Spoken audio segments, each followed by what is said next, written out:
Avez-vous déjà essayé de fuir quelque chose que vous saviez devoir faire?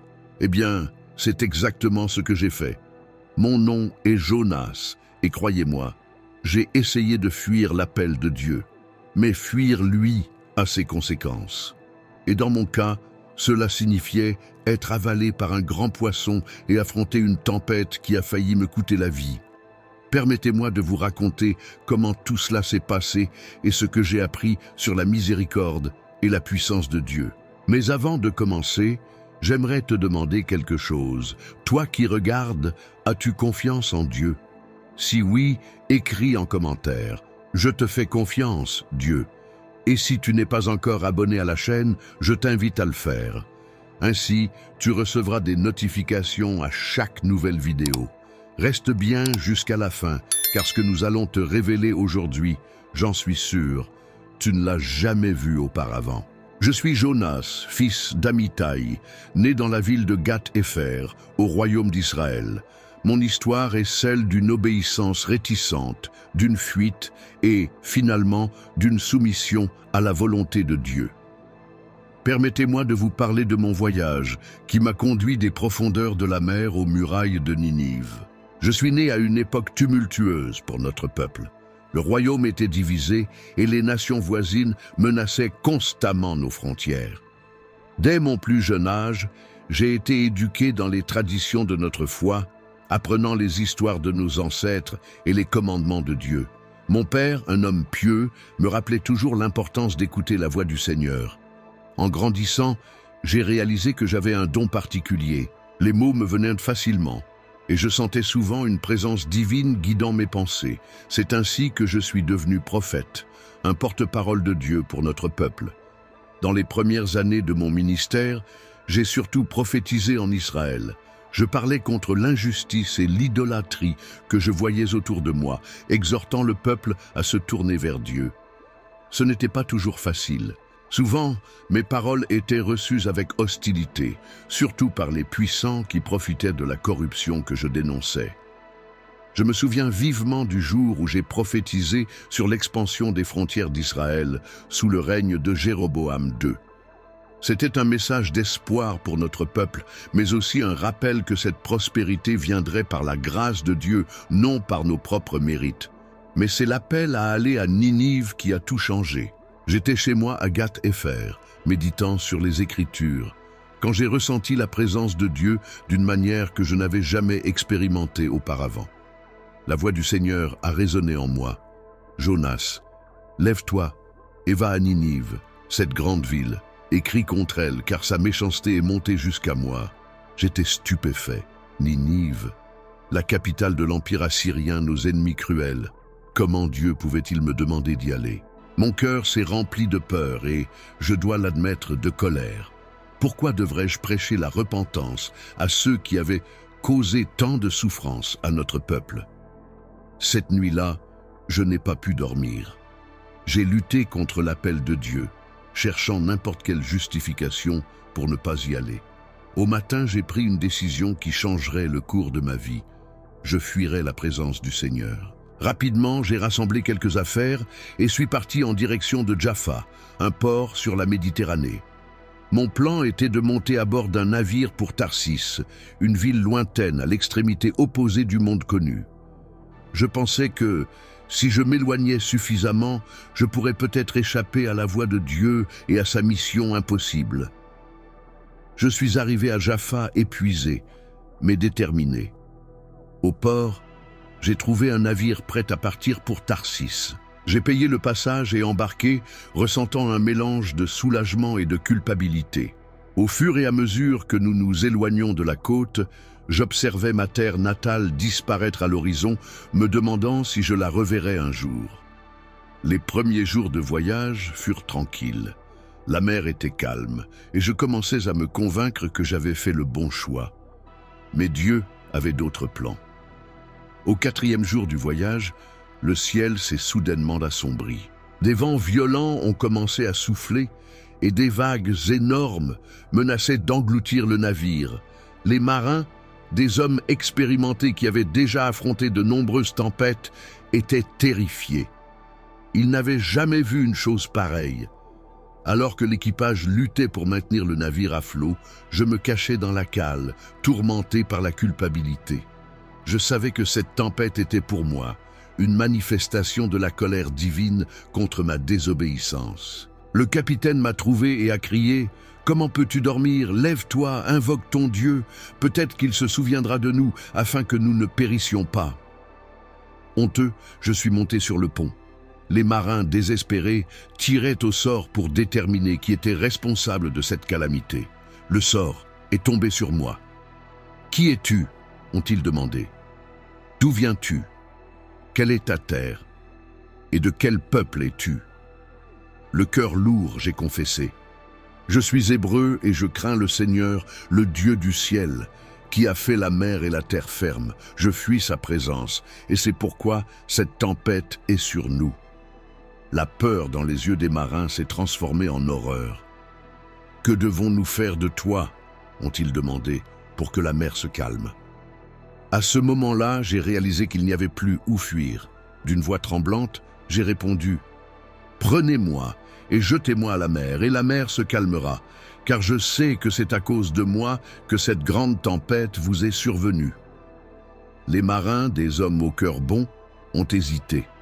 Ils ont essayé de ramer de retour vers la terre, mais la tempête ne faisait qu'empirer. Finalement, n'ayant pas d'autre choix, ils ont prié le Seigneur demandant pardon et m'ont jeté à la mer tumultueuse. Au moment où mon corps a touché l'eau, la tempête s'est arrêtée. La mer, qui quelques instants plus tôt rugissait avec une fureur divine, est devenue calme comme un lac. Alors que je sombrais dans les eaux froides et sombres, j'étais certain que ma vie touchait à sa fin. C'était le juste châtiment pour ma désobéissance. Mais Dieu, dans sa miséricorde infinie, n'en avait pas fini avec moi. Lorsque je pensais que tout était perdu, j'ai senti quelque chose d'énorme se mouvoir dans l'obscurité autour de moi. Avant de comprendre ce qui se passait, j'ai été avalé par un grand poisson. Les 3 jours et 3 nuits que j'ai passés dans le ventre de cette créature ont été les plus longs et les plus transformateurs de ma vie. Dans l'obscurité humide et suffocante, j'ai été confronté à ma propre faiblesse et rébellion. Il n'y avait nulle part où fuir, aucun endroit pour me cacher de la présence de Dieu. C'est là, entouré par les fluides digestifs du poisson, que j'ai trouvé la véritable humilité. J'ai prié comme jamais auparavant, implorant Dieu pour sa miséricorde et son pardon. J'ai promis que, si une autre chance m'était donnée, je remplirais la mission qui m'avait été confiée. Ma prière a dû parvenir aux oreilles du Seigneur, car au 3e jour, le poisson m'a vomi sur la terre ferme. Titubant hors de l'eau, je suis tombé à genoux sur la plage, remerciant Dieu pour ma libération miraculeuse. Ensuite, j'ai de nouveau entendu la voix du Seigneur. « Lève-toi, va à Ninive, cette grande ville, et proclame contre elle le message que je te dis. » Cette fois, je n'ai pas hésité. J'ai immédiatement entrepris le voyage vers Ninive, déterminé à accomplir la volonté de Dieu, peu importe à quel point cela pourrait être difficile. Le voyage vers Ninive fut long et ardu. J'ai traversé des déserts brûlants et des montagnes escarpées, affrontant la chaleur du jour et le froid de la nuit. Mon corps se remettait encore de l'épreuve dans le ventre du poisson, et souvent je pensais que je ne parviendrais pas à destination. Mais à chaque pas, je sentais la présence de Dieu me fortifier. Les souvenirs de ma désobéissance et du miracle de ma salvation me poussaient en avant. Je ne fuirais plus mon appel. Après des semaines de voyage, j'ai enfin aperçu les murailles de Ninive à l'horizon. La ville était véritablement imposante, plus grande que tout ce que j'avais jamais vu. Ces murailles s'élevaient comme des montagnes, et le son de milliers de voix parvenait à mes oreilles, même à grande distance. Je dois avouer qu'en m'approchant des portes de la ville, la peur m'a de nouveau assailli. Les Assyriens étaient connus pour leur cruauté, surtout envers les étrangers et les ennemis. Comment réagiraient-ils à un prophète hébreu prêchant contre eux? Mais il n'y avait pas de retour en arrière. J'ai pris une profonde inspiration, ajusté mes vêtements poussiéreux par le voyage, et je suis entré dans la ville. Les rues de Ninive étaient un labyrinthe d'activités frénétiques. Des marchands criaient en proposant leurs marchandises. Des enfants couraient entre les jambes des adultes, et l'odeur des épices et de l'encens remplissait l'air. Partout, je voyais des signes de la richesse et du pouvoir des Assyriens, mais aussi de la décadence morale que Dieu avait mentionnée. J'ai commencé à proclamer le message que le Seigneur m'avait donné. Encore 40 jours et Ninive sera renversée. Au début, peu ont prêté attention. Ce n'était qu'une voix de plus dans le tumulte de la ville. Mais au fur et à mesure que je progressais dans les rues, répétant inlassablement l'avertissement divin, les gens ont commencé à s'arrêter et à écouter. Mon message était simple et direct, mais portait le poids de l'autorité divine. J'ai vu la peur grandir dans les yeux des gens à mesure qu'ils comprenaient la gravité de mes paroles. Certains se moquaient, d'autres étaient furieux. Mais beaucoup ont commencé à montrer des signes de repentance. À ma grande surprise, la nouvelle de ma prophétie s'est répandue rapidement dans la ville. À la fin du premier jour, il y avait déjà une rumeur générale à propos du prophète hébreu et de son message de destruction imminente. Le deuxième jour, j'ai été convoqué au palais royal. Tremblant, mais déterminé, je me suis présenté devant le roi de Ninive. Je m'attendais à être exécuté sur le champ, mais à ma stupéfaction, le roi a écouté attentivement mes paroles. Ce qui s'est passé ensuite a dépassé tout ce que j'aurais pu imaginer. Le roi, ému par la crainte du jugement divin, s'est levé de son trône, a enlevé son manteau royal, s'est couvert de sacs et s'est assis sur des cendres. Il a ensuite émis un décret pour toute la ville, par décret du roi et de ses nobles, que ni homme, ni bête, ni troupeau, ni bétail ne goûtent à rien, qu'ils ne mangent ni ne boivent d'eau, mais qu'ils soient couverts de sacs, hommes et bêtes, et qu'ils crient puissamment à Dieu, que chacun abandonne sa mauvaise voie et la violence de ses mains. Qui sait? Peut-être que Dieu se repentira, changera d'avis, peut-être qu'il détournera l'ardeur de sa colère, afin que nous ne périssions pas. Dans les jours qui suivirent, j'ai été témoin d'une incroyable transformation à Ninive. Toute la ville se tourna vers la repentance. Les rues, auparavant pleines de luxure et de violence, étaient maintenant remplies de gens criant à Dieu pour la miséricorde. Le son de la lamentation et de la prière résonnait partout. Je dois avouer que j'étais perplexe face à cette réaction. Une partie de moi gardait encore de la rancune contre les Assyriens et espérait secrètement voir la destruction de Ninive. Mais une autre partie de moi était émerveillée par le pouvoir de la parole de Dieu et par la capacité de repentance, même de ceux que je considérais comme des ennemis. Quand les 40 jours se furent écoulés et que Ninive demeurait debout, je réalisais que Dieu avait eu pitié de la ville. Sa miséricorde avait surpassé son jugement. J'aurais dû être heureux de cela, mais au lieu de cela, je me sentis trahi et irrité. Je sortis de la ville et m'assis à l'est de celle-ci, construisant une petite cabane pour me protéger du soleil brûlant. Là, j'exprimais ma frustration à Dieu. « Ah, Seigneur, n'est-ce pas ce que je disais quand j'étais encore dans mon pays ? C'est pourquoi je me suis empressé de fuir à Tarsis, car je savais que tu es un Dieu miséricordieux et compatissant, lent à la colère et riche en amour, et qui se repent du mal. Maintenant, Seigneur, prends ma vie, car mieux vaut pour moi mourir que vivre. » Mais Dieu, dans sa sagesse infinie, n'en avait pas fini avec ma leçon. Il fit pousser une plante qui me donna de l'ombre, m'apportant un soulagement de la chaleur. J'étais extrêmement reconnaissant pour cette petite miséricorde. Cependant, le lendemain matin, Dieu envoya un ver qui attaqua la plante, et elle se dessécha. Quand le soleil se leva, Dieu fit souffler un vent d'est brûlant, et le soleil frappa ma tête au point que je faillis défaillir. De nouveau, je souhaitais mourir. Alors Dieu me dit, « As-tu raison d'être en colère à cause de la plante ?» « Oui, j'ai raison, répondis-je. Je suis si en colère que je préférerais mourir. » Mais le Seigneur dit, « Tu as pitié de cette plante qui a poussé en un jour et a péri l'autre, bien que tu ne l'aies point fait croître ni soigner. Ne devrais-je pas avoir pitié de la grande ville de Ninive, où il y a plus de 120 000 personnes qui ne savent pas distinguer leur main droite de leur main gauche et beaucoup d'animaux ?» À ce moment-là, la leçon que Dieu voulait m'enseigner pénétra enfin mon cœur endurci. Je réalisais que ma compassion sélective et mon désir de vengeance ne reflétaient pas le cœur de Dieu. Il se souciait de toutes ses créatures, même celles que nous considérons comme des ennemis. Humilié et transformé, je retournai en Israël. Les années qui suivirent furent de réflexions profondes sur tout ce que j'avais vécu. Je partageais mon histoire avec tous ceux qui voulaient l'entendre, non comme un récit de mes exploits héroïques, mais comme un témoignage de la miséricorde et de la sagesse de Dieu. Mon expérience à Ninive changea fondamentalement la manière dont je voyais le monde et mon rôle de prophète. J'appris que l'amour de Dieu transcende les frontières nationales et les préjugés personnels. Ma mission n'était pas seulement de parler aux Israélites, mais d'être un instrument de la miséricorde divine pour toutes les nations. Dans les années qui suivirent, je continuai mon ministère en Israël, mais avec une nouvelle perspective. Mon message incluait désormais non seulement des avertissements contre le péché, mais aussi un appel à la compassion et à la compréhension entre les peuples. Beaucoup en Israël furent choqués lorsque je commençais à parler de la miséricorde de Dieu envers Ninive. Certains m'accusèrent de trahison, disant que j'étais devenu trop indulgent envers nos ennemis, mais je savais que je ne faisais qu'écho au cœur de Dieu.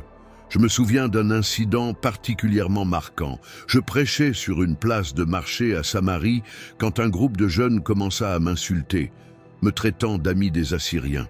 Au lieu de réagir avec colère, comme je l'aurais fait dans le passé, je répondis calmement « Oui, je suis ami des Assyriens, tout comme je suis ami de vous, parce que j'ai appris que le Dieu que nous adorons n'est pas seulement le Dieu d'Israël, mais le Dieu de toute la création. Sa miséricorde s'étend à tous ceux qui se repentent, qu'ils soient de notre nation ou de terres lointaines. » Mes paroles firent taire la foule. Je vis de la confusion et de la réflexion sur les visages des gens. Peut-être pour la première fois, considérait-il que l'amour de Dieu pouvait être plus grand qu'il ne l'avait imaginé. À mesure que je vieillissais, ma réputation en tant que prophète de Ninive grandit. Des gens venaient de loin pour entendre mon histoire et chercher des conseils. J'insistais toujours sur le fait que mon expérience ne concernait pas mon propre courage ou ma sagesse, mais sur la grandeur et la miséricorde de Dieu.